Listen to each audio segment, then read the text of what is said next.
What's up, my freaky fear family? It's me, Fear the GreatWhite. Back with another creepypasta for you today. This one is called TAILYPO. The trials and tribulation of living in today's modern society can tend to wear on your nerves.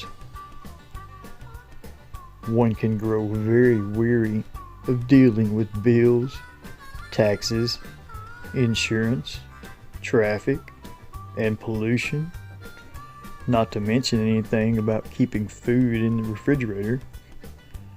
Oftentimes, the whole thing can make you want to holler, throw up both your hands, and that's exactly what old Bill Smith did. He gave up all the luxuries, and if you ask me, some of the necessities of modern life. He loaded up just the barest of essentials and his 3 hunting dogs into his truck and moved way up into the North Georgia mountains.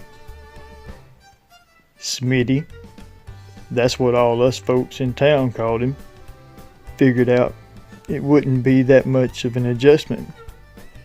After all, he did love hunting, fishing, and the great outdoors.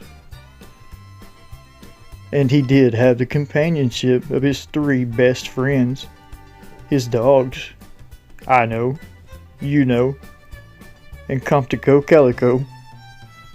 What more could a man ask? Smitty built himself a nice little cabin way back in the woods. It wasn't very big, but it was just enough for him. The cabin only had 2 rooms. One he used for a bedroom, and the other for every other room. Living room, dining room, den, kitchen. He had built himself a nice big fireplace where he could cook his food and warm his body on chilly nights. He planted himself a nice little vegetable garden on the side of the house and would hunt and fish for most of his food. But at least once a month he would drive the 25 miles down the mountain to the little store to buy those things that he couldn't provide for himself. During the warm months, Smitty had no problem catching as much small game as he needed. But the colder months proved to be a little more difficult to keep his stomach full. Well, it was on one of those cold, wintry nights that Smitty went out to his storage shed to see what he could find for dinner. All he found was a small piece of fatback meat and a handful of rice. There was too much snow on the ground to travel the 25 miles to the store, so he had to make do with what he had. He ate the fatback and a little of the rice, but he gave most of the rice and the water where he had boiled the meat to his dogs. After all, they had to eat too. He called out, "I know, you know, come to go Calico. Come on, doggies, and get you some of this here dinner." And those dogs came running in as fast as they could and lapped up all of that rice mixture. Smitty was still a little hungry, but there wasn't much he could do about that. So, despite the protest of his grumbling stomach, Smitty stoked the fire in the fireplace to keep the cabin warm, and he went to bed. The sound of the wind blowing around and in some places through the tiny cabin had almost lulled Smitty to sleep when he heard something. He opened his eyes and saw a shadow on the wall. He eased out of bed and tiptoed into the other room. There he saw the oddest looking creature he had ever seen. It was short and stubby, with pointed ears and short, fat feet with long claws. and it had a long, bushy tail. There were no open doors or windows, so Smitty was confused as to how the funny-looking thing had gotten in. Smitty quietly picked up his axe, crept over to the odd critter, who was devouring an insect of some sort, raised his axe, and came down squarely on the creature's tail. Smitty turned to catch the varmint, but he was too quick. It hurriedly escaped through the wall. So Smitty was left standing there with this long, bushy tail and a blood-laden axe in his hand, and no sign of the funny look. Smitty was about to throw the old tail out the door when his growling stomach reminded him of how hungry he still was. So he took that tail, cleaned it, cooked it with some of the herbs from his garden he had stored away, and ate it. It didn't taste that bad. Why, it kind of tasted like chicken. With his stomach finally full, Smitty got back into his warm, cozy bed. Smitty had just drifted off into a deep sleep when a strange sound awakened him. It sounded like something trying to scratch its way into the cabin. Perhaps a raccoon. Smitty knew that if he stayed real quiet, it would probably go away. So he stayed as quiet as he could, but then he heard a strange, otherworldly voice which hissed, "TAILYPO, I want my TAILYPO." Smitty thought the wind was playing tricks on his ears, but he heard it again. "TAILYPO, TAILYPO, I want my TAILYPO." Smitty jumped out of bed, flung open the door, and called out to his dogs. "I know, you know, come to go calico. Come on over here and see what's making that noise." The dogs came running, barking, and sniffing around, but they didn't find anything at all. So Smitty put the dogs back outside and went back to bed. Sleep had just eased itself into Smitty's body when he heard the voice again. This time, the scratching sounded like it was at the window. Whatever it was, it really wanted to get in. But the scratching seemed to be on two walls at one time. Smitty called out, "Hey, hey, hey, who's it at my door? Get on away from here." Then he heard the strange voice again, only this time it was a little louder. "TAILYPO, TAILYPO, I want my TAILYPO, TAILYPO, TAILYPO, I'm coming to get my TAILYPO." Old Smitty, who wasn't one to frighten easily, was getting a little shaky. This was getting really weird.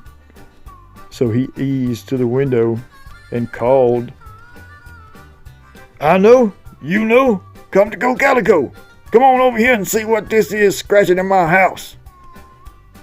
The three dogs bounded up to the porch, and they sniffed around and barked and sniffed, but they never found anything at all.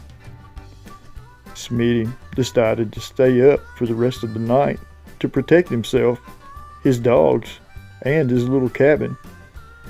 So he pulled a chair next to the fireplace, grabbed a blanket from his bed, and settled in for the rest of the wind-chilled wintry night. Sleep soon overtook him, and once again he dozed off. It was almost dawn when Smitty woke with a start. The sound of scratching seemed to reverberate from every area of the cabin.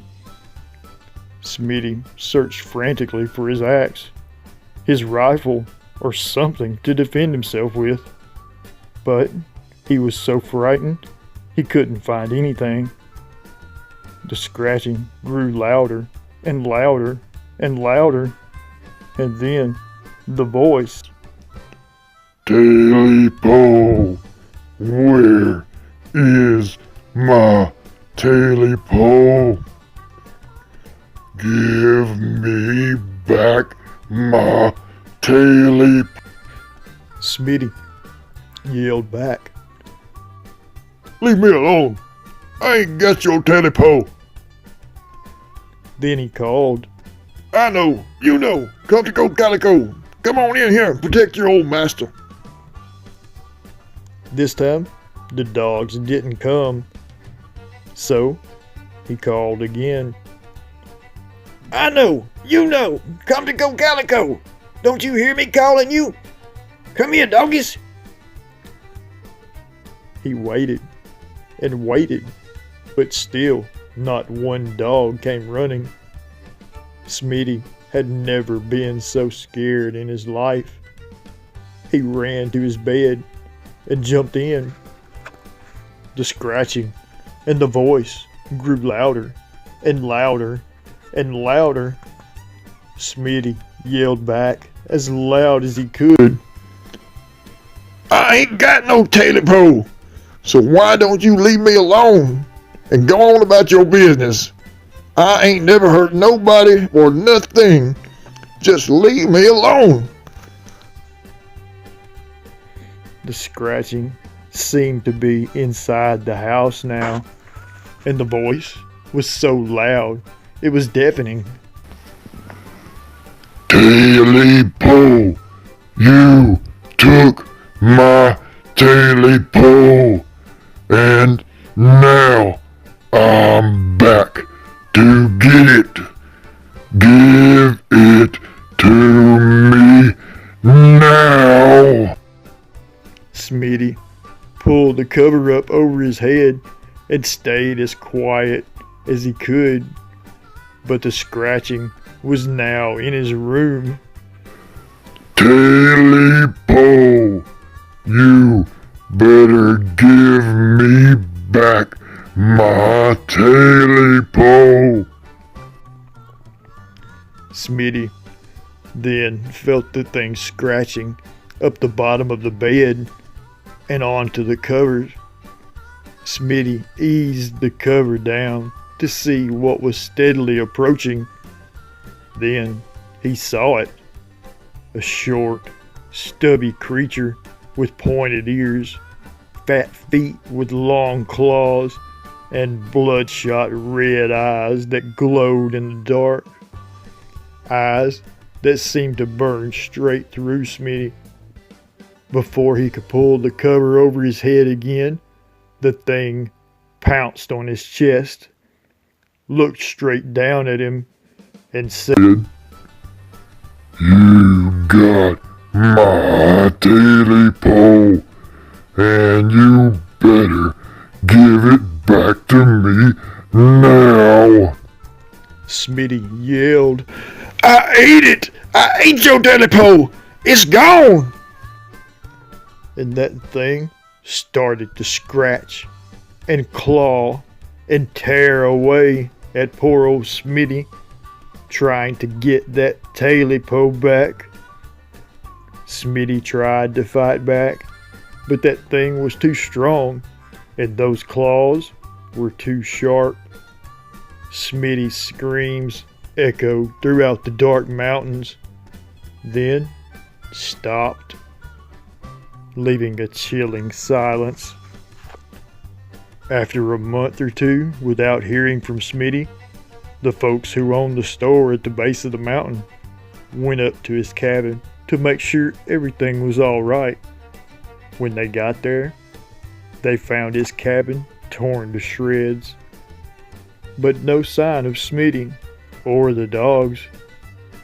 They searched all through the woods and called for them.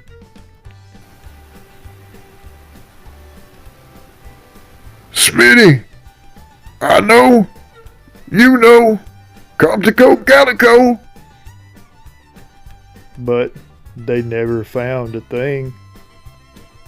As the search party was heading down the mountain, the wintry wind began to blow, and a strange voice could be heard saying, TAILYPO, TAILYPO, now I got my TAILYPO.